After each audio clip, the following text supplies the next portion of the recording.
It'll be moderated by Bill Allred. So we have Lena Heady.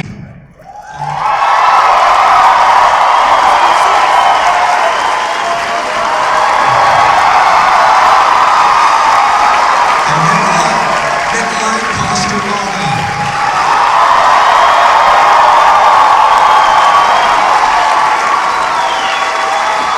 Let's hear it. Just one funny story I'm going to tell you. Last night, Nick went to the jazz game, and there was 20,000 waiting when they saw him on the Jumbotron. So yeah. All right.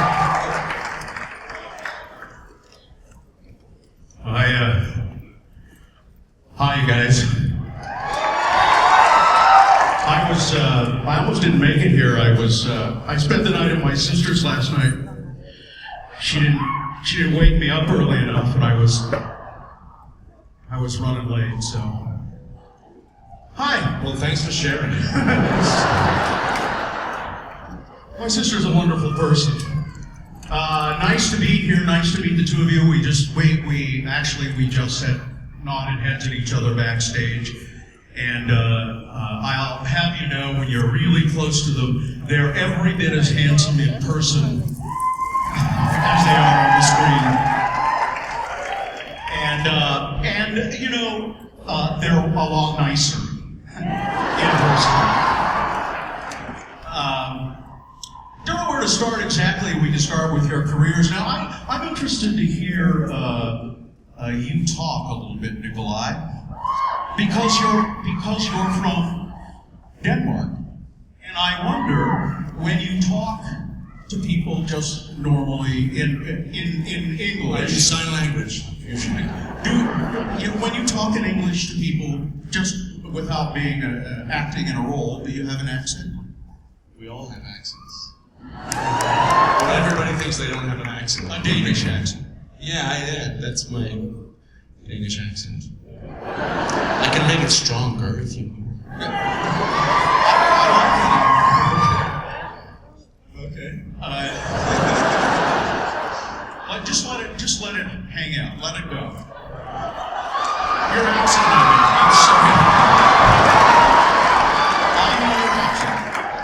Just let my accent hang out? Yes. Just let it fly. Alright, I think it'll just come naturally when I speak, and it'll just hang out. Lena, Your accent. We've heard your accent, and it's always there. So. It's always there. Always there. Come on, get rid of it. Did any of you guys go to the IMAX thing by any chance? Oh. How was it? Was it good? It's tonight. Tonight it's showing, I know. I think it's showing every night this week. Tonight. Episodes, the last two episodes of season 4. Yes. And then a preview of season 5. And it's a preview that hasn't been seen online or anything like that. I think you can find it now. That's the beauty of camera phones. Season 5 is the comedy season. Pure comedy. Both of you had good careers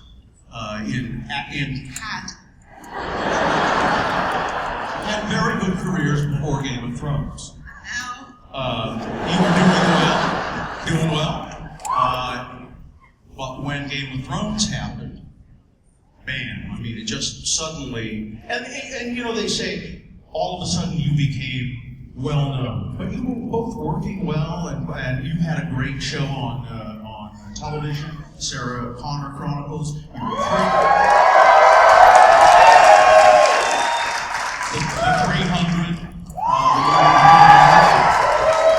You've been in Black Hawk Down. How did things change with Game of Thrones?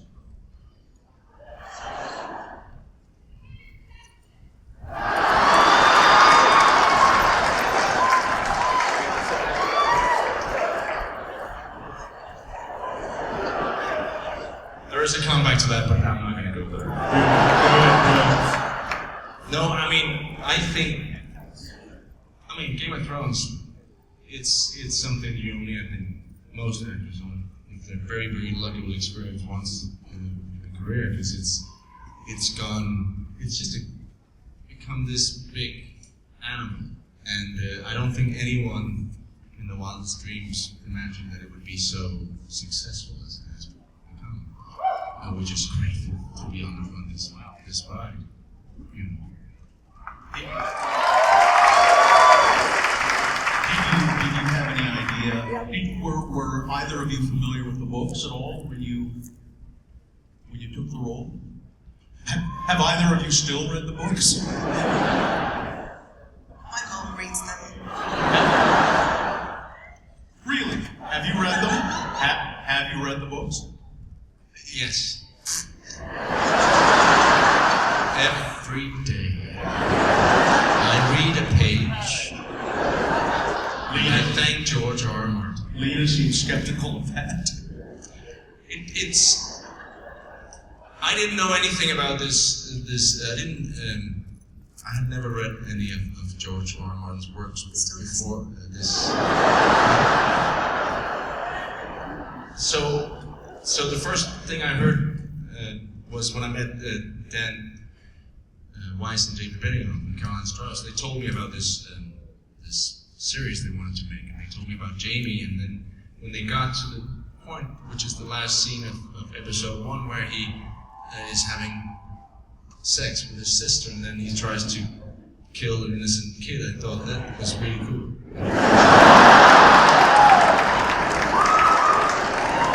Because I think you know you're gonna. Well, seriously, it starts in such a dark place, and then of course they told me what would happen if we were so lucky that we would get to season 3, because in season 3, you know, he's on this journey with Maria, and so that was. I thought, wow, this is an amazing part.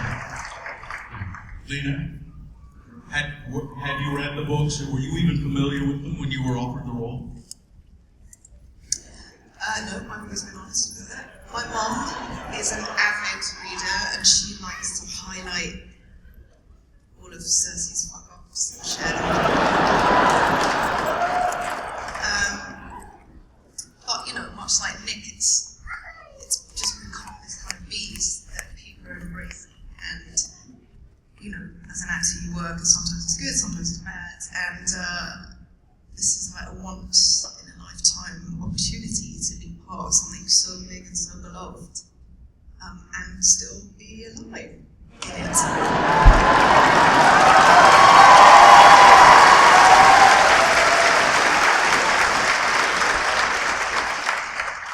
The life changes with the degree of celebrity that these bring.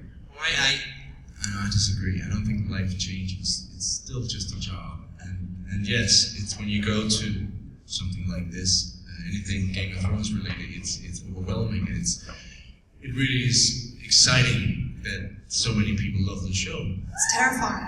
But I mean, life doesn't change. You know, you go back home to your family, and then that's life.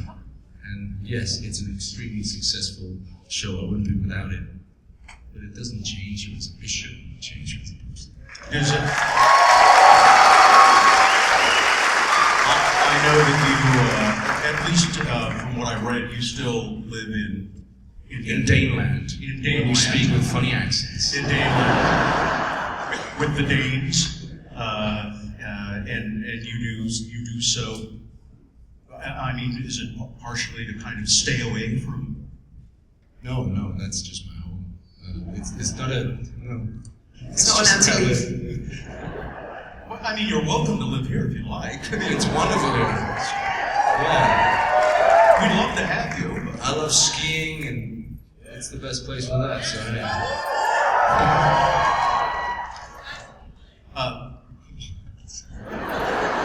I only heard license plate. It's on our license plate. We have the greatest. Thank you. That somebody from the Chamber of Commerce right now would like you to know. Talk a little bit, both of you, about the characters individually. This is just my perception. Jaime Lannister seems to have a little bit of more humanity somehow,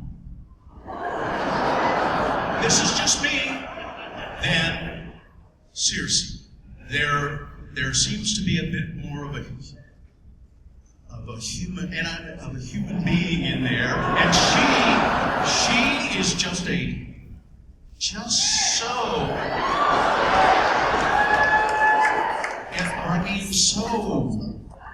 so.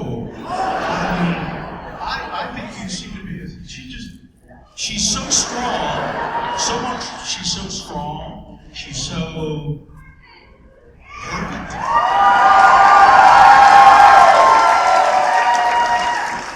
But anyway, just you talk about both of you. Lena, why don't you start? Talk about your. Well, I've always had this theory, some people disagree, that Cersei's always wanted to be Jaime and has always been envious of his newborn man. And she's a woman in this world, and she's a survivor, and she's first and foremost a committed mother.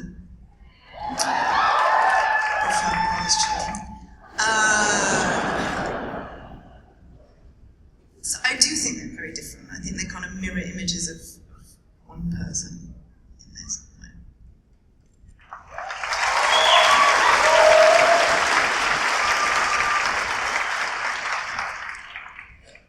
Yes. Well, I think that I think Jaime's such a great character. I think he's a human being. I think they're all both human beings, and I think the circumstances for these two are extreme. I mean, you grow up in a family like the Lannisters without a mother and with a father like Tywin was. It's a little messed up already then, and then you happen to fall in love with the one person you shouldn't fall in love with, which complicates things. But I think for Jaime, he's done really horrible things. What I like about him is that he will do anything, unless he says, things I do for love. He will do anything for the people he loves. He'll do anything for Cersei, he'll do anything for his family. And later on, he suddenly meets Brienne, and he's ready to sacrifice anything. And I do like that.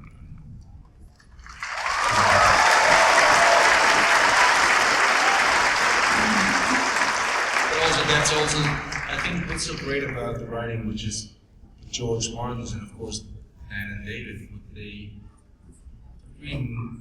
all the characters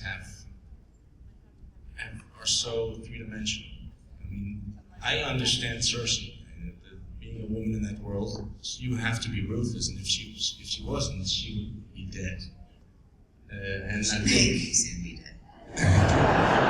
but also, I think it's also telling that everybody, it's interesting also, you like go, well, Jaime's kind of a nice guy and she's horrible, but they're both doing horrible actions and they both try to protect the people they love.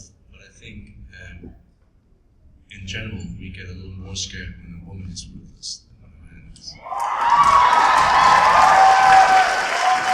I think that's a great point, that if she weren't that way, she would, because being a woman in that world, she would be dead. Let's talk one more thing. We'll get questions from the audience. The controversial scene. Well, I mean, it's pretty controversial. Just which one? You know, incestual rape with a dead son lying there. I thought that would be the outrage. I thought the fact that they were having a very intimate moment in front of the dead son would be the thing that would trigger the reaction. It would be a softening moment. No, I thought that would be the one where people go, that's just too much. But maybe I was just being naive. I didn't think, because I never thought of it as rape. I thought about it as just two people that have had a long relationship, very, very physical relationship, and then they were both in a very extreme emotional state. They needed something, and that was expressed in a way that I didn't see it as. Right? Just back me up here.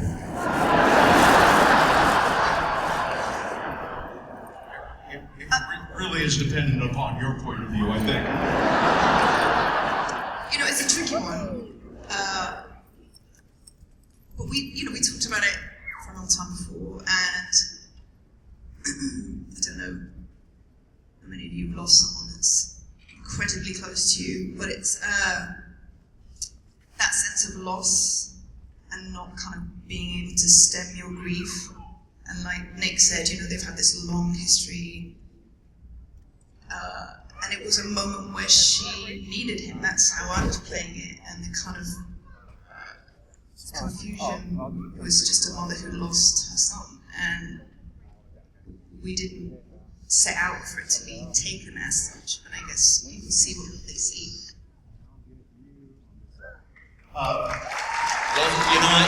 There's one thing that's always interesting, and that's again, it's difficult to predict. But there was a scene in that episode, like 2 scenes after, maybe even the scene after, where the wildlings attack this village, and there's this really scary-looking guy who comes up to a little kid and says, "I'm gonna eat your mama, I'm gonna eat you." I mean, that was really disturbing, but no one seemed to find that shocking. Or in season 1, there's a scene where Ned Stark has to put down this direwolf, this imaginary animal, and there was a big outrage that he would kill this little dog. And the scene after, you see the Hound, he's riding to town with this little butcher's boy that he just slaughtered, just hanging over like a dead piece of meat. Nobody was like, "That's fine. But don't touch the doggy." You never know.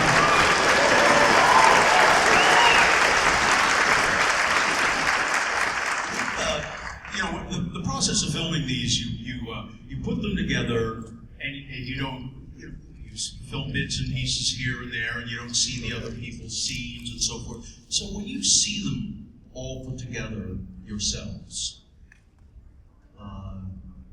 I would suspect you do, but do you enjoy them as much as we all do when you see them all together? I do. I love watching it.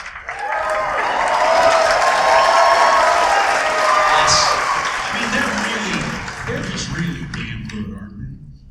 Yeah, I mean, this is the whole, of course it starts with Dan and David, but everyone's so dedicated, and then it's one of those few instances where you work on something, and you can actually watch it as an audience. You go, "Whoa, wow, that's amazing." So yes, to answer your question, I could just say yes. Try not to read everyone else's, well, I usually look to see if I'm dead first.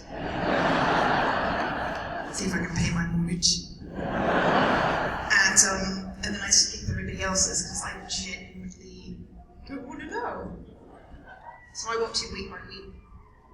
I mean, I'm sure you both have been in projects where you go to the end of it and you look at it and you go, "Geez, why did I do?" Oh yes. Yeah. You look at it and you think, well, maybe I'm okay in it, but the whole thing doesn't look very good. But this, they're just great. It happens. It happens. Should we take some questions? Yes. Audience questions. Hey, I'm Dion. How are you guys? Thanks for coming.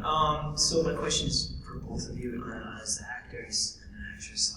I understand you guys aren't actually siblings, so I'm sure that probably helps. But how do you guys mentally prepare for the whole incest relationship between you two?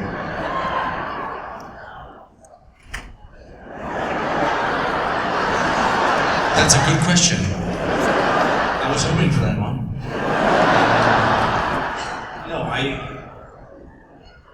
As you rightly pointed out, we're not siblings. Does make it easier.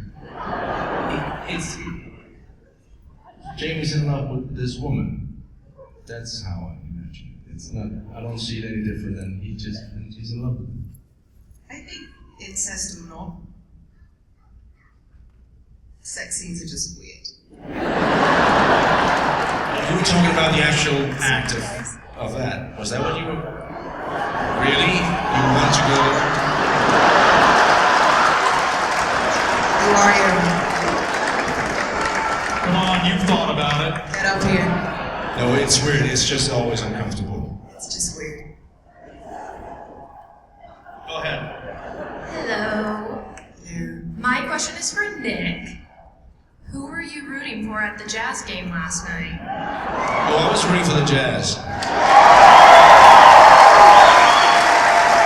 And they won. That's the right answer. Hi there, my name is Sean, and I guess my question is for both of you.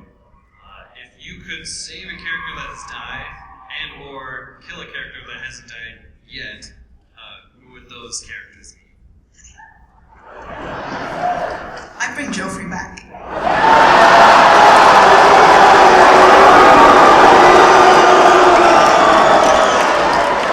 That's just rude. He's my son.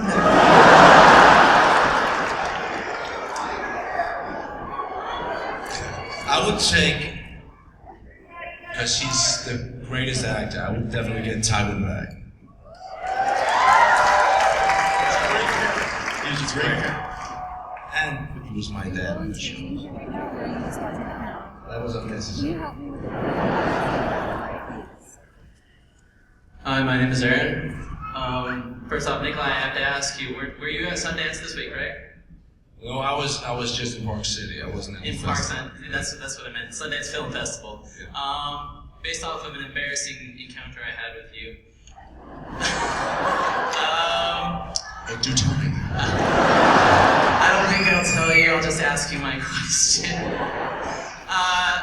So I meet a lot of famous people, but when I see him, I think to myself, you know, I'm wasting my time, or I'm wasting their time. If I go up and want to have a conversation with them, so I go up and take a picture instead, and I feel stupid. You're starting to do that right now. So. Yeah. So I'm asking, what is? Ask the question.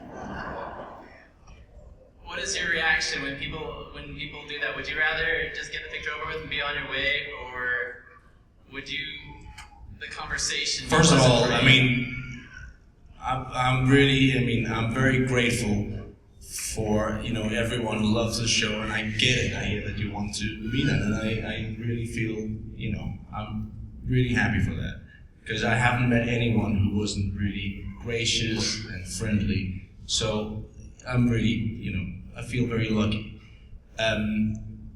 Now, of course, it depends on the question when whoever wants to ask, But yes, obviously, if you're with your family, you might not have time to have a long conversation. But no, I do not. It's absolutely fine. So don't worry about it. It's cool. You're okay.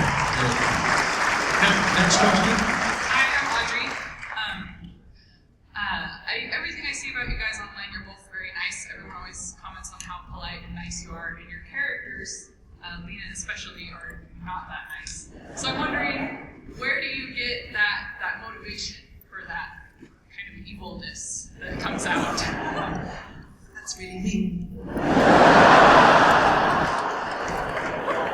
I'm out in public, I pretend to be nice. I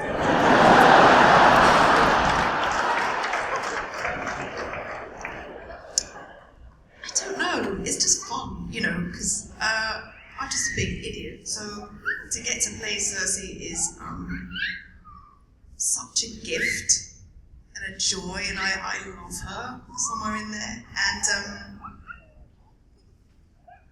And sometimes my kid drives me crazy, so I go to work and I get angry there.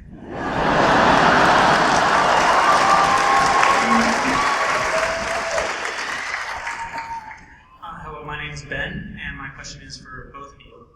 If you could talk to George R. Martin and have him change one aspect of your characters, or one thing that your character has done, what would it be and why?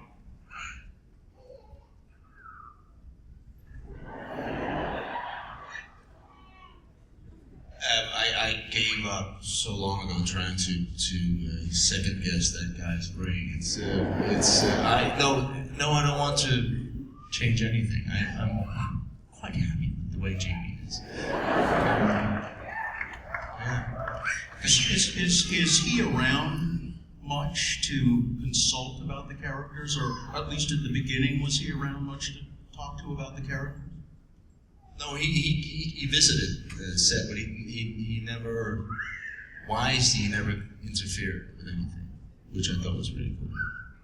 But he's an executive producer, and he's been writing quite a few episodes, so he's involved, but he doesn't interfere. Lena, anything you would change? I'd like to swing a sword.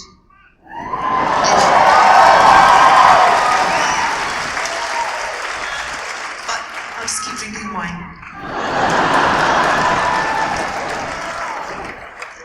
Hi, Lena. Hi, Nikolaj. My name is Emily. I'm a huge fan of the books as well as the show. And first, I just want to thank you for the depth and nuance you've added to these roles. You made them so sympathetic, and you brought so much depth to them.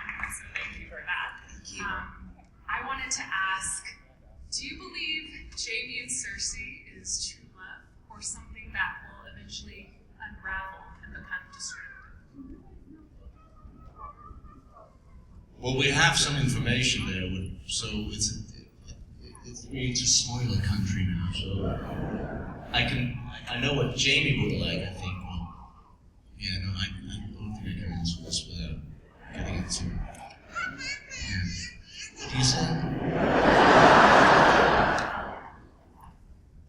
That's a hard one to not. Yes.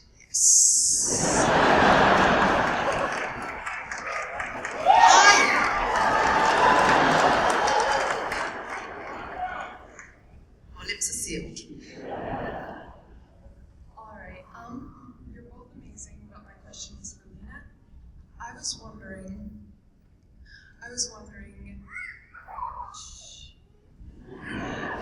how do you, like, carry yourself like a queen?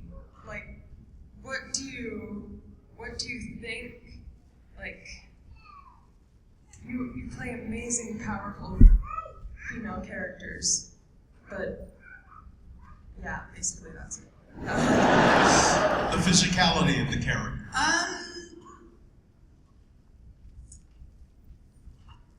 I mean, you do it very, very well. There's something changes. I'm naturally graceful. Yeah, the costumes. It's a whole process. Like you go in the morning at stupid o'clock and have an amazing wig put on. I mean, I look like a crazy tramp when I turn up, and then they transform you into this, and it just sort of naturally happens, I guess. You do, meeting you in person, you are a much bigger presence on the screen. What I mean is, just physically, I thought you would be taller. I thought you'd be very, very much taller than you are. You project. It's probably true. It's absolutely true. It's absolutely true. People meet me and they go, oh, they do. They're disappointed. Next question. Well, first, Tywin and Joffrey had it coming.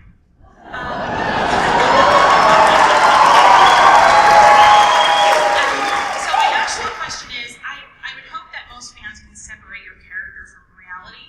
So when people see you do normal stuff like grocery shopping, do people generally, oh, hi, it's cool to see you, or they feel like, I know what you do?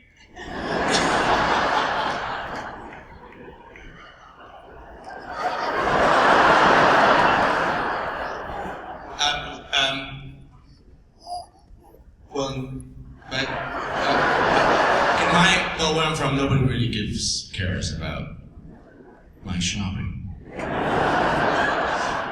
So I haven't had any encounters where people go, where's your sword or anything, no? No, you're absolutely right. People are able to separate the show from reality. I wanted to come up with a funny story there. I'll tell one. No, it's that thing where you think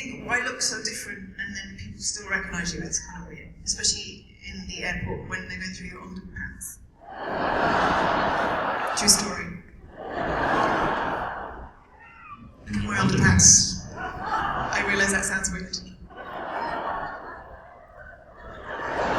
Speaking, what is that, sir, on your shoulder? It is a syndiquel. I knew that.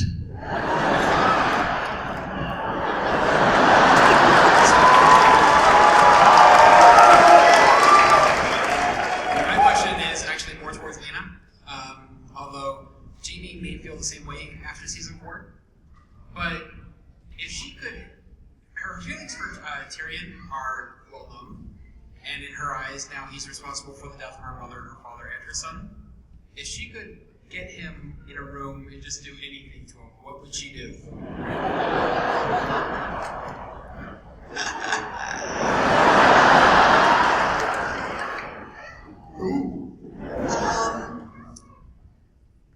God, that set my brain racing.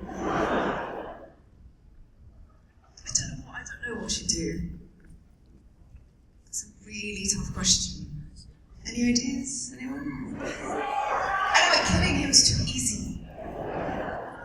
She would need some kind of torture system. I was just thinking.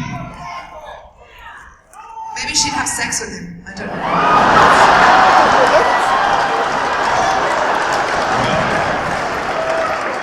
Well, this Game of Thrones. Sorry. Is that a spoiler?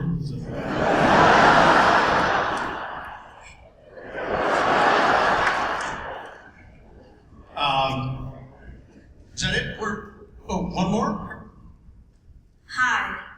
So behind the scene of Game of Thrones, are you guys easy to get along with, or are you guys hard to get along with?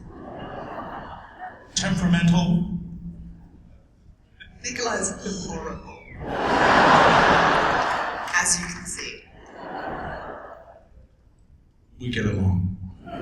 We actually, well, not the last season we didn't have a lot, but the season before we spent a lot of time, all the Lannister kids in, it sounds funny, but Peter, Lena, and me, myself in Dubrovnik, and we were die-hard Breaking Bad fans. So we would get together, we would wait 3 weeks, and then we would have like a Sunday afternoon, evening in this hotel, and we would have Breaking Bad, watch Breaking Bad, and eat good food and drink wine. It was magical. Yes, Nikolaj set that up. That's awesome. But no, it's a great group of people. It really is. Is that the last question? Is that it? Do we have one more? That's it. Oh, one more. We have time for one more. Yeah, go ahead. Hi, my question is for Lena. How many tattoos do you have, and do you plan on getting more? I would love more, but I'm getting older. They're not going to look that great soon. No, I love them, and I'm addicted to them, and I have to stop myself often. I've got 7, something like that. Do it, don't do it, kids. I have a question for Nikolaj. Do you have any tattoos? No. Would you like any? That involves a needle going into your skin. Yeah, no, I'm gonna skip that one. Rough, tough Jamie Lannister. I'm an actor, please. Game of Thrones, new season 5 starts April. Committed to how many? Do we know how many seasons it is committed for? 7? We know. To be honest, we know as little as you do. I mean, I heard the guys talk about 7, but who knows? It's a good question. Has there been talk about a Game of Thrones movie? There's always talk, right? Always talk. And and then you both have been able to do other projects outside of Game of Thrones, which is a great thing as well. Would you care to just mention anything coming up? Well, I did this movie in Australia last year, which is coming it's coming next year. It's this huge called Gods of Egypt, which I think is going to be pretty cool.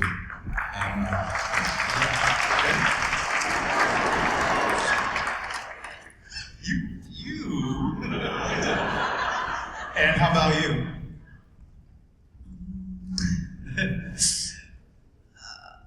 Yes, I did a little film, big little film in England called Pride and Prejudice Zombies. With the brilliant, gorgeous Lily James, and it was amazing and a joy. Yeah, so did that. All right, ladies, thanks so much for being with us. Nikolaj Coster-Waldau, Lena Heady.